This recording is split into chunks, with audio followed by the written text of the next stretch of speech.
Olá pessoal, sejam todos bem-vindos ao nosso podcast Papo Legal, aqui do curso de Direito do Unisalesiano.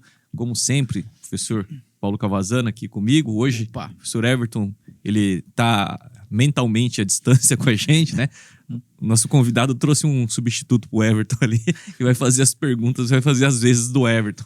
E o nosso convidado de hoje, para a gente falar hoje sobre perícias, né? Sobre questões da interdisciplinariedade junto com o curso de Direito, nós estamos aqui hoje com o nosso convidado ilustre, que é professor da casa, também coordenador dos nossos cursos aqui de Arquitetura e Engenharia Civil, professor Juliano Pincerato. Gil, seja bem-vindo aqui ao nosso podcast. E desde já, obrigado por aceitar o nosso convite e passar um tempo com a gente aqui, com os nossos ouvintes, tá bom? Não, imagina, eu que agradeço a oportunidade do convite, né?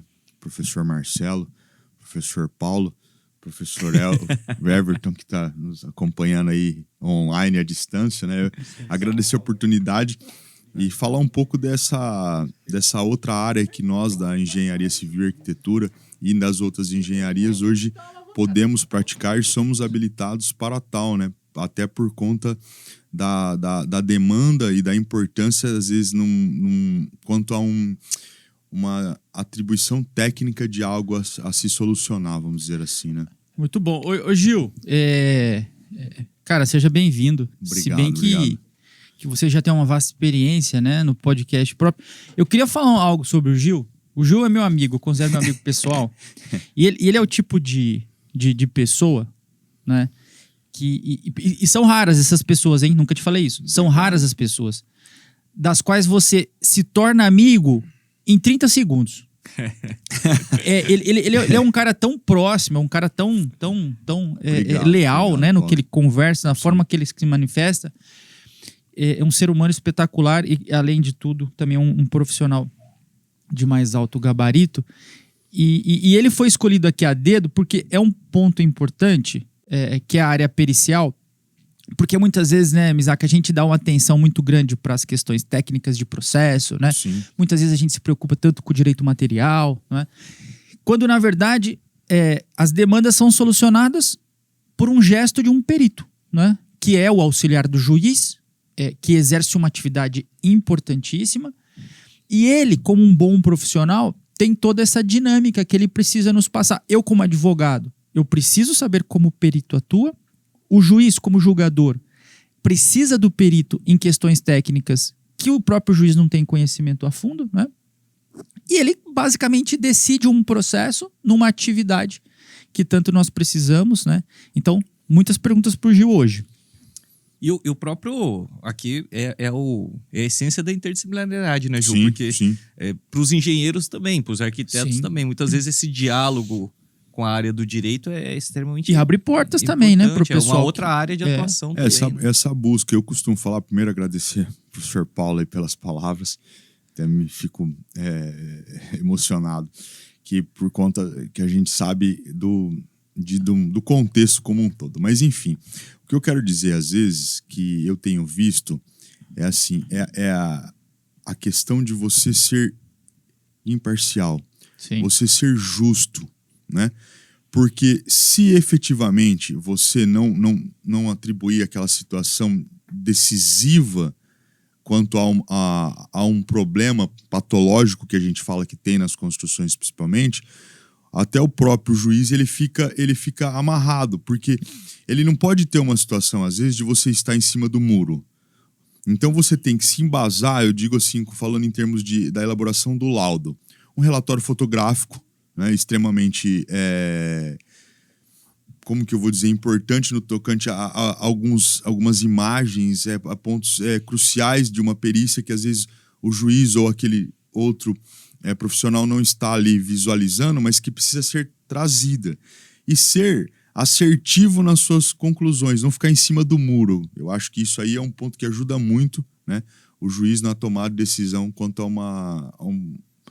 como que eu vou dizer, ao seu posicionamento ao final do processo, vamos dizer. Sim. Assim, né? Assim, no aspecto mais didático, vamos começar, para que os nossos alunos, né, também tenham essa exata percepção. Eu vou me colocar nesse exemplo, tá? Então, eu sou advogado, eu estou questionando aí uma construtora, a título de exemplo, porque eu contratei essa construtora para que pudesse construir a minha casa. Ok. Né? Então, e eu tô lá morando na minha casa, etc. E eu começo a notar rachaduras, fissuras, problemas visuais, né? No piso que está soltando. Bom, N problemas.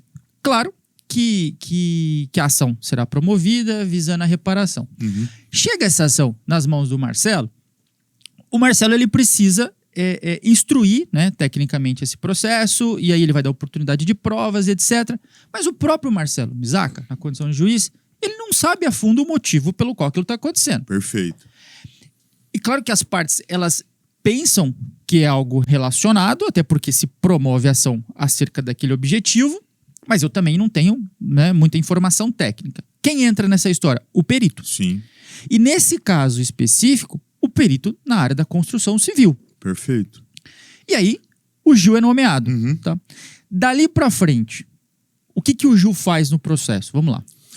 Bom, primeiro a gente efetivamente recebe uma notificação para aceitar ou não aquele determinado Isso, serviço. a tarefa pericial. A tarefa. E caso não seja direcionado o valor dos honorários, para nós nos colocarmos quanto a esse valor. Ótimo.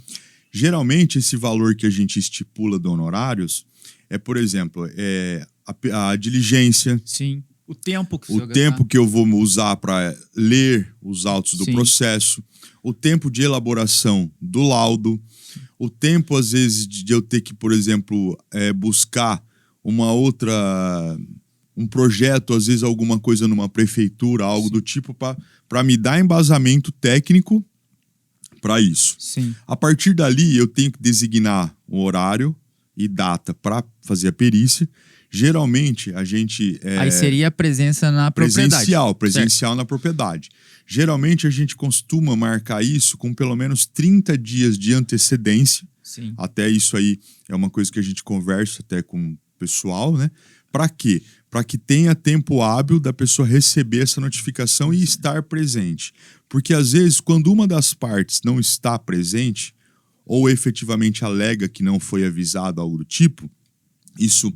No decorrer do processo, a partir de você entregar o laudo pericial, uma das partes ela pode impugnar. Sim, vai alegar que tinha que estar lá. Que tinha que estar lá, tal. Então, assim, esse cuidado a gente procura tomar para que não tenha nenhum problema. Porque se efetivamente, vamos pensar assim, agora eu me coloco, por exemplo, do lado do Dr. Marcelo. Se eu, às vezes, não sigo tais procedimentos, quando eu entrego o laudo, e essa outra parte impugna ou pode impugnar, o que ele faz? Ele pede um novo reagendamento de data. Sim. Isso que eu faço? Eu acabo atrasando as datas, acabo atrasando o desenrolar do serviço do Marcelo. E vai demorar para jogar o processo. Exatamente. E a parte vai se incomodar com isso. Exatamente. Então isso aí a gente faz. Aí a partir daí, a gente vai até a propriedade, espera, né, receber o pessoal, e a partir daí a gente começa efetivamente a perícia, a visita, né? Sim. Então depois eu até posso mostrar para vocês alguns equipamentos que eu trouxe que a gente costuma levar. Então eu pego efetivamente os autos do processo, ver o que eu reclamei, ver o que você reclamou, e aí eu começo a fazer o quê? Um comparativo. Certo. Do antes, né? E do atual hoje, né? Para aí começar a levantar os problemas. Então, por exemplo, hoje eu tenho muito problema de patológico no sentido de falta de impermeabilização na parte de fundação. Que dá umidade lá. Dá umidade no pé das alvenarias, sim, né? Então sim. isso aí causa bolor, enfim, descascamento de revestimento. Falta de argamassa de assentamento em ambos os substratos, tanto do revestimento ou da parede e do piso, porque isso aí, conforme você vai andando, o uso, por falta de massa, ela se solta. Sim. Tá? Temos também problemas de impermeabilização em laje, que acaba dando vazamento na cobertura. Temos problemas, por exemplo, de esquadro e alinhamento de alvenarias e paredes. Aí tem. Ou seja, tá torta a obra. Torta a obra. Inclusive, essa semana eu fiz uma que tá torta. Ela tava completamente torta. O leigo, muitas vezes, não consegue ter a visualização correta. Paulo, você imagina, Paulo, você olhando de frente para uma obra e ela teria que estar, por exemplo, eu teria que estar com a porta na visão Sim. centrado comigo. Aí, de repente, a porta tá para sua esquerda. Entendi. A obra, ela tá realmente fora de esquadro. Ela tá ela gira. Sim. Então isso, nem essa semana eu tava falando para vocês, eu fui numa obra, a hora que antes de eu entrar na obra, que eu olhei para a obra, eu olhei pro pessoal e falei, nossa, é visível. É uma coisa assim, gritante do tanto que a obra estava torta. Então aí você começa a ver espessura de revestimento, porque a partir do momento que a parede da obra está torta, como que eu vou corrigi-la? Com reboco. Sim. Então eu tenho que aumentar a espessura do reboco. E por conta da aderência das camadas dos revestimentos argamassados, que é chapisco, emboço e reboco, se eu não permito a cura correta desse material, ou seja, a troca de umidade entre eles, vai haver o desplacamento, porque ela não adere uma à outra. Então aí começa a fissura, né? Outro ponto de fissura que a gente vê muito, por exemplo, em cima de porta e janela é verga.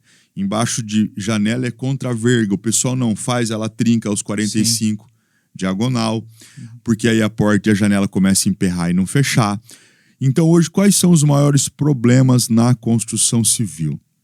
Mão de obra desqualificada, materiais em desacordo com a Constituição quanto à quantidade e qualidade. Economia, muitas vezes. Economia, né? Porque isso aí gera uma grande economia para quem está executando e gera problema porque é para aquele que contratou. Sim. Então, mão de obra desqualificada, material em desacordo, falta de acompanhamento da obra, né? Não acompanhamento do projeto. O projeto às vezes pede um ferro de 10 milímetros, o cara vai lá e coloca um de 8. Sim, para economizar. Economia. Que nem eu tive recentemente em Buritama, né? Porque hoje eu atuo nas varas de Birigui, Araçatuba e Buritama. Eu estava em Buritama, é um órgão do Estado, né, que constrói só conjuntos habitacional, e um dos atenuantes do projeto era um grampo, uma amarração entre uma parede que começa na sala e vai para o corredor dos quartos. Então, literalmente, é você grampear a parede com o pilar. O que aconteceu? Para economia, a construtora não coloca o grampo. Então, o que acontece? A parede, ela solta do pilar. Sim. Uma trinca vertical. Então, assim, esses são os maiores problemas patológicos. Aí o Gil vai lá, identifica tudo isso, coloca num laudo. Primeiro eu começo o laudo com relatório fotográfico e apontando o que cada imagem é. E aí eu entro no discorrer do laudo. Então eu conto os problemas patológicos, eu entro nas normas, nas NBRs, né, as normas brasileiras registradas dentro da BNT, né, Associação Brasileira de Normas Técnicas, para que eu tenha embasamento, porque assim, no direito, eu vejo dessa forma. Às vezes, para um determinado ato ou processo, por conta da quantidade de brechas, talvez, você tem várias interpretações. Então, por exemplo, às vezes, para um determinado assunto, eu tenho uma interpretação, o professor Paulo tem outra, o professor Marcelo tem outra. Na engenharia, ela é um pouco diferente no tocante a exato. 2 mais 2 são 4. Sim. Então, por exemplo, eu tenho uma norma que rege. Então, outro dia eu entreguei um laudo sobre que falava de impermeabilização. Né? Eu falava de problemas de infiltração em alvenaria. Então, a gente está careca de saber que, a partir de artigos bibliográficos, de estudos, por que dá infiltração no pé de uma alvenaria até pelo menos 60 centímetros?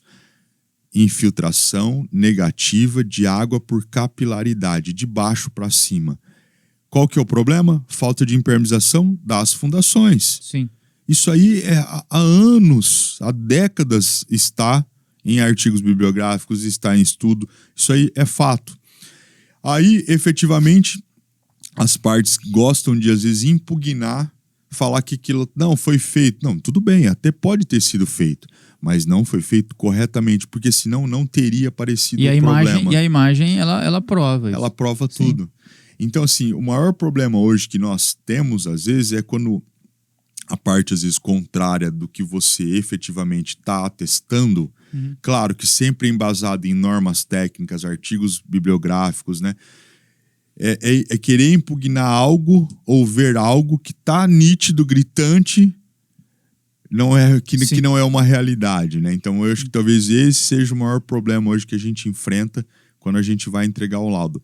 Porque assim, eu preciso efetivamente embasar, por exemplo, o Dr. Marcelo, para ele julgar um processo, eu preciso dar embasamento técnico para ele fazer isso. Sim. Então como que eu faço isso? Colocando as normas, explicando os casos, citando exemplos, e aí a minha conclusão é: esse problema aconteceu por conta disso, disso e disso. Ponto. Porque o embasamento técnico eu já dei anteriormente. Sim. Então ele precisa desse tipo de ferramenta. Eu não posso, às vezes, ou não é certo eu ficar em cima do muro. Pode ser aquilo, pode ser isso. Não, é isso e ponto, acabou. E você tem que ser muito justo, muito correto, muito imparcial. Você não pode tendenciar para nenhum dos lados, né? Porque esse não é o seu trabalho que você foi ali fazer. Então isso é importante. E aí, no caso, o Marcelo recebe e ele tem plenas condições de decidir, né, de uma forma ou de outra. Outro ponto importante aí, Gil, que você colocou, é que a gente falou aqui que ser perito é uma área de atuação aí para quem atua nessa área, né? Na engenharia, na arquitetura. Uhum. Mas tem também a possibilidade, e aí da importância que você falou de avisar com antecedência a data da perícia, tem também a possibilidade do assistente. Tem, né? Cada parte, e eu acho isso para nós, no curso de Direito, eu acho extremamente importante o nosso aluno entender isso, de que muitas vezes ele pode consultar um assistente antes de ingressar com a ação, para ver, você acha que vai dar, não vai? É um conhecimento que foge do direito, né? Um conhecimento de construção civil. Uhum. Então, a parte pode contratar um assistente... Tão técnico quanto ele. Com a mesma formação, né? Para ter melhores condições, inclusive, de analisar o teu laudo. Claro, e também, às vezes, para criar quesitos... Falar mesmo... essa parte é importante dos quesitos. Os quesitos, também, né? Para serem respondidos, porque isso aí vai dar embasamento tanto para as partes, como os advogados que estão representando, né? Estão fazendo parte do processo, mas até mesmo para o juiz ter a sua tomada de decisão. Que nem, por exemplo, essa semana me procuraram para fazer um laudo particular e tal, me trouxeram o caso. Eles queriam entrar, uma construtora que fez um trabalho e não recebeu do cliente. Só que a construtora não tinha, só tinha conversas pelo WhatsApp, não tinha contrato que prestou serviço. E o advogado estava falando, poxa, talvez eu não vou conseguir embasamento a partir dessas provas que vocês estão me dando para que eu crie a situação que havia um contrato. O que eu falei para ele? Falei assim, faz o inverso. Pede primeiro a perícia. No tocante a, pede a perícia dos serviços que a construtora fez no local. E a partir da perícia, levantando o laudo técnico do perito, ele vai mostrar o antes e o depois do executado e vai perguntar para o cliente quem executou aqueles determinados serviços. Aí eu fiz o inverso cronológico dos fatos. Da dinâmica. Da dinâmica para quê? Para a partir desse laudo, aí eu criar a constatação que havia o contrato. Sim. Ô Gil, também é importante deixar muito claro que não é uma tarefa aleatória, você é responsável pelo que você coloca. Sim. E tem outro ponto também, que muitas vezes não são só flores, você vai chegar lá, o ambiente ele vai estar pesado, né?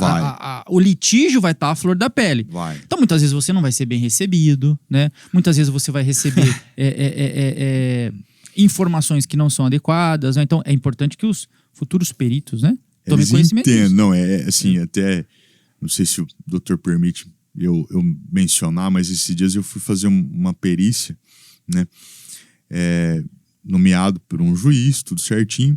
Chegamos lá, eu e o advogado de uma das partes, e cheguei lá, bom dia, eu sou o engenheiro Juliano, eu vim aqui fazer uma perícia e tal. Eu fui vim nomeado pelo juiz. E aí a parte me recebeu, assim, extremamente grosseira, né? Extremamente, começou um xingamento, não, você sai daqui que eu não vou te atender, e começou a me xingar, eu falei, nossa senhora. E aí o advogado de uma das partes estava gravando. Então, aí depois eu entrei, né, peticionando, informando o juiz. Por quê? Porque para eu efetivamente fazer a perícia, eu teria que ter acompanhamento de alguém, né, para eu poder acessar o imóvel. Sim. Né? E eu tentei explicar extremamente, né, tranquilo, calmo, que eu estava ali para tentar ajudá-lo, porque ele também tinha sido prejudicado. E por aí vai, né? Então vira um rolo tremendo, e essa parte do litígio, da briga, é complicada, porque os nervos estão à flor da pele de ambas as partes, né? Que nem às vezes a gente passa por algumas coisas. Nem, também bem recente eu fiz uma perícia em Buritama que era de 2013. Sim. Então 2013 para 2024 são 9 anos, que às vezes, né? Que era um problema de pavimentação.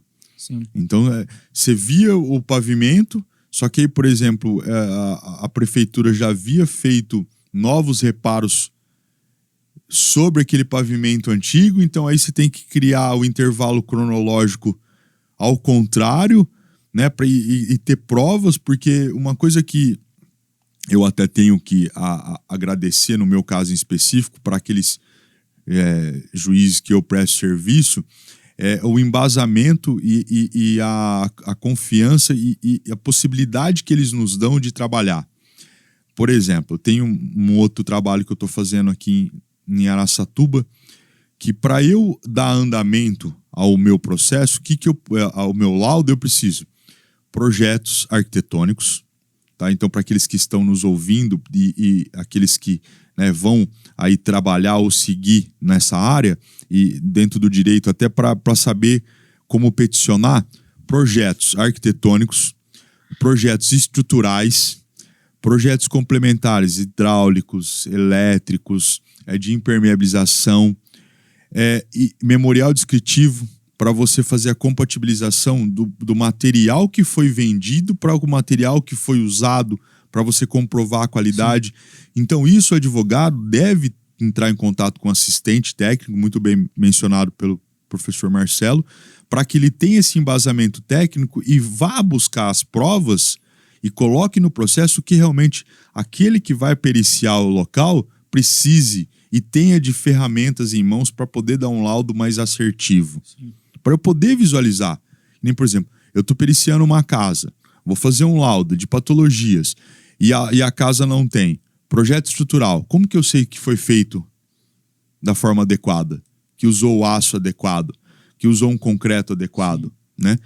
A casa não tem projeto aprovado na prefeitura. Mas como que então, se não tem projeto aprovado na prefeitura, começou a construir a casa? Ô, Gil, e tem situações que você precisa, sei lá, fazer um buraco lá para ver ou não? Tem. Mostra aí os materiais que se você tiver. Eu trouxe aqui, né? Eu pedi até licença pro pessoal para eu trazer aqui alguns equipamentos. Só um minutinho. Vou pôr aqui para vocês verem, ó. Um esquadro, né? Porque pra gente efetivamente atestar o alinhamento das alvenarias. Um nível para ver se efetivamente aquilo está nivelado ou não, né? Eu tenho aqui, ó. A mesa tá no nível.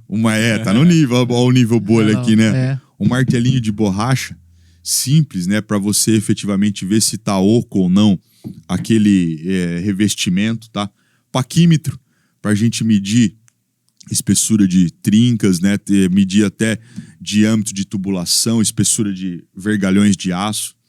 Aqui eu tenho um medidor de umidade para revestimentos, até aqui eu tenho para revestimentos argamassados em madeira, eu consigo saber a umidade. Você encosta, sabe se tem umidade. Exatamente. Bacana. E eu tenho também aqui, esse aqui, né? No começo eu mostrei pro Paulo, ele gostou. Pra gente também ir vendo se mas tá... deixa claro, por que eu gostei disso? Eu gostei disso aí exatamente para ver se o revestimento tá solto, tá? Isso eu acho muito importante, tá? Para quem... A máquina. Vocês vão achar que eu sou meio antigo. Não, eu sou meio antigo sim, mas essa aqui é uma máquina digital. Muita gente não vai conhecer isso, viu? Não vai. Essa máquina digital que eu uso, por quê? Porque eu não misturo as fotos no meu celular. Então, assim, agiliza muito o meu trabalho. Porque eu chego em casa, tiro o cartão de memória, descarrego e já vou montando as pastas. Sim. Né? Das obras periciadas. Aqui eu tenho também... Esse é um outro aparelho que eu consigo visualizar se eu tenho tubulação de elétrica e hidráulica. Então eu passo ele na alvenaria, é como se fosse um scanner que vai me... consegue visualizar a tubulação? Ele assim, é o mais simples, tá? Porque tem uns outros mais... Isso é bom pra furar a parede, pô. Eu pensei isso aí, parar de furar. Se você quiser colocar sem erro, né? Você sabe que se passa ali uma tubulação ou não. Um prumo, né? Pra gente alinhar, contestar aí, ou constatar o alinhamento da alvenaria. Você vê, são tecnologias, né? O moderno e o pré-histórico, mas com a mesma função. Né? Uma simples luminária, porque às vezes a gente está em algum poço de subsolo, algo do tipo, então eu preciso uma luminária mesmo.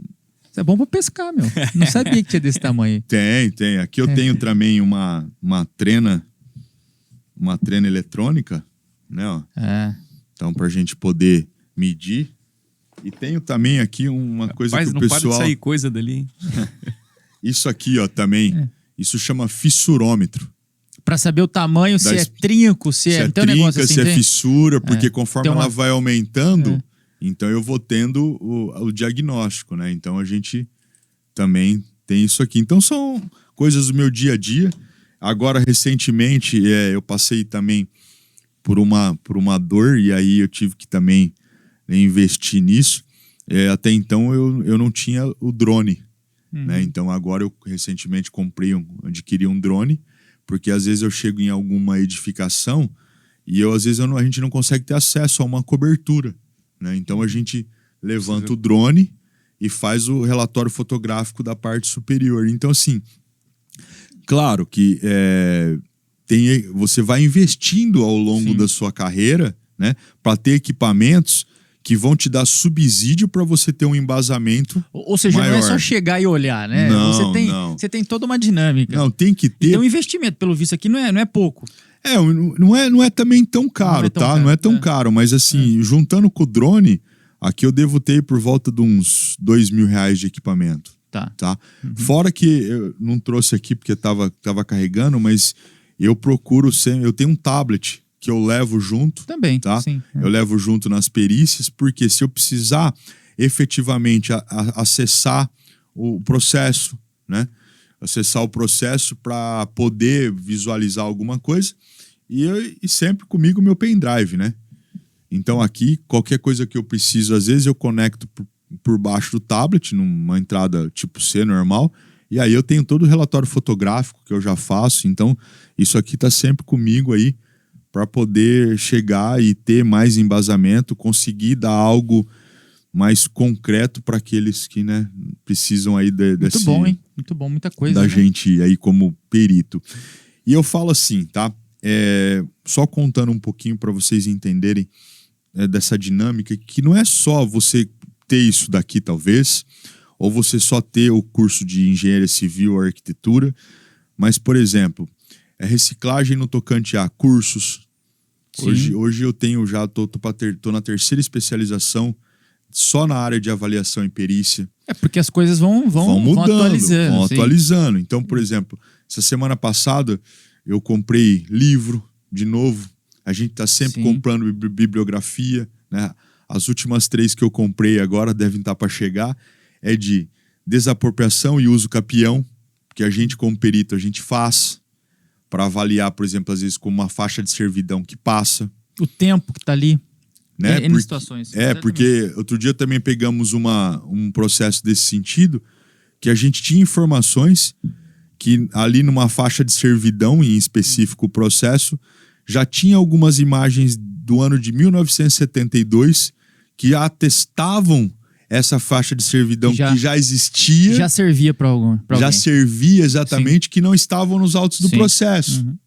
Então, esse tipo de informação acaba sendo muito assertivo na hora de você fazer a conclusão de um laudo, né? E eu comprei um outro também, que deve estar para chegar junto aí, que era de patologias em fachadas, só que só específica de pintura. Sim. Pintura é uma coisa que dá muita patologia, o serviço de pintura. Por quê? Porque às vezes o cliente quer que você entregue a obra mais rápido e às vezes o horário do dia que você aplica a tinta numa determinada parede ou substrato, ela está com incidência de muito sol, temperaturas altas. Então, o que acaba acontecendo? A pintura não adere à alvenaria. Sim. Aí ela acaba dando bolha, craquelando, que a gente fala, se soltando. Então, tudo isso a gente tem que também ter esse embasamento técnico. E é alguns dos meus brinquedinhos aí que eu costumo... Do dia a dia. Do dia a dia. Dá pra ver, né, pelos equipamentos aí, que é um conhecimento específico. Sim. Não adianta o advogado falar, não, deixa que eu... Não ele tem vai condição. precisar, quando ele precisar Vai. dessa área do conhecimento... Sim. Não, eu sou advogado e eu construo. Não vai. tem, não. E pro próprio jogador também, né, Misaco? É. Porque você precisa ter todo esse alicerce, né? O porquê que isso acontece, o porquê que não acontece. Sim. Mas você vê que é tão interessante essa questão da perícia, é tão importante o perito, que vamos imaginar que o juiz ele tenha duas formações acadêmicas. Ele fez direito Legal. e fez engenharia. Legal. Ele não pode. Sim. Ele não Não. pode falar assim, não, eu sou engenheiro também, eu vou lá ver. Não, ele precisa de um Claro. de um perito para atuar. Ó, doutor, eu vou sim ser... Hoje, se eu tivesse um pouquinho mais de tempo, que é o que falta para todos nós, eu acho que eu até faria o curso de Direito, até para eu poder ter um embasamento maior na hora de dialogar até com as partes do processo. E até para você se manifestar, né, Ju? Eu não sei, até uma boa pergunta. Sim. Lá na engenharia, né, na arquitetura, Uhum. tem alguma matéria relacionada a direito do qual o aluno ele teria acesso a como se manifestar numa petição? Não Na tem verdade, nós temos duas disciplinas que eu posso dizer, que uma é de parte só de legislação e ética, Sim. tá? Que Sim. assim, se ensina, que eu acho que na minha concepção, eu acho que ética a gente tem que ter desde quando a gente nasce, Sim, né? Uma sim. coisa Mas é uma ética focada Específica. específica. Tá. E no 10º termo eu tenho essa disciplina de patologias. que aí você pode eu inserir trago, alguma coisa. eu trago, né, os modelos, Sim, né, sim. de como efetivamente se portar, enfim, de como montar um laudo. Eu trago a dinâmica do dia a dia Legal. para ter noção. Uhum. Agora, uma coisa que é importante deixar claro e mencionar é assim, para você, que eu tô um pouco mais velho, né? Eu passei por algumas situações. E não adianta você sair da graduação e já achar que você é perito ou que você quer periciar. De forma nenhuma. Você precisa ter um pouquinho de experiência, pelo menos na execução de obras, porque, por exemplo, antes de eu me tornar um perito, eu fui executor de obras. Então, assim, eu já tenho quase 25 anos de formado. Desses 25 anos de formado aí, pelo menos 13 eu fiz obra. Em 2012, quando eu vim de São Paulo, morava em São Paulo, trabalhava em São Paulo, vim de São Paulo voltando para o interior, eu ganhei a oportunidade de me tornar fiscal de obras para o governo do estado em obras de construção, reforma e ampliação de escola. Eu sou um engenheiro que eu não gosto, eu sou engenheiro de pé de barro, não sou engenheiro de projeto, sou pé de barro porque eu executo obra. Pé de barro significa tô na obra. Tô na obra, eu sou esse, né, de estar em obra. E eu aprendi executando obras de reforma, que para mim é o que gera a perícia, né, um dos gargalos aí são as reformas. E depois que eu aprendi a executar as obras para as unidades escolares no governo do estado, eu aprendi aonde eram os gargalos dos possíveis erros. Sim. E aí eu me tornei o quê? Fiscal. Então foi aí que eu aprendi a visualizar melhor isso. Eu aprendi melhor a elaborar um laudo, porque eu tinha que escrever e apontar os problemas. É um olhar diferente, né? O olhar é completamente diferente, Paulo. Uhum. Você tá em outra... Sim. É que nem aquela coisa que a gente brinca, né? A pessoa que às vezes está de fora vê melhor a dor de quem está vivendo. Sim. Então isso me deu muito embasamento para eu seguir nessa carreira que eu gosto muito. Então assim, hoje nós estamos em 2024, eu tô desde 2012 atuando com isso daqui, entendeu? Muito bom. Excelente, né? Excelente. Você colocou uma coisa que é bem interessante, que eu tenho visto muitas vezes, o pessoal manda currículo, né? Que se habilita lá como perito, aí você vê que ele quer o primeiro emprego como perito. O primeiro emprego dele já quer ser o perito, né? E é o que você disse, o perito é alguém que vai avaliar o serviço que muitas vezes algum outro engenheiro fez. como é que ele pode ser o primeiro emprego do cara? A experiência, Se ele nunca fez, né? A experiência é o ponto. Eu acho assim, né? tem campo para todo mundo. Sim. Só que eu falo, né? Algumas pessoas perguntam para mim, pô, professor, me dá uma dica aí, para me ensina, tal, ser perito, não sei o que. Eu falei assim, primeiro você precisa conhecer de obra. Sim. Para depois você ser perito. Você nunca trabalhou numa obra, você nunca executou uma obra. Como que você vai ter embasamento para atestar um problema? Não conhece nem o problema? Entendeu? E fazer essa reciclagem que você mencionou, Paulo, é muito importante, né?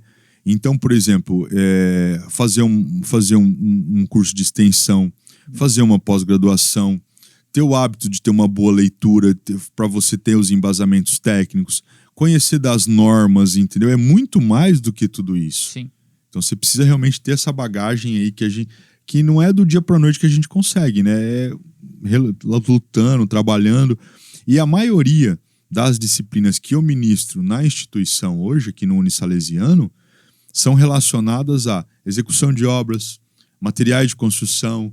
Então, assim, eu consigo ir um pouquinho mais além disso daqui. E você aproveita, né? Com certeza. Dentro de sala de aula, da sua experiência em obras, você consegue. Sim, então isso para mim me ajudou muito. E é uma coisa assim que eu gosto, eu tenho prazer de fazer, né? Então às vezes eu chego em casa, depois da faculdade, às vezes 11h30, 15 para meia-noite, eu falo, puxa, eu preciso entregar um laudo, né?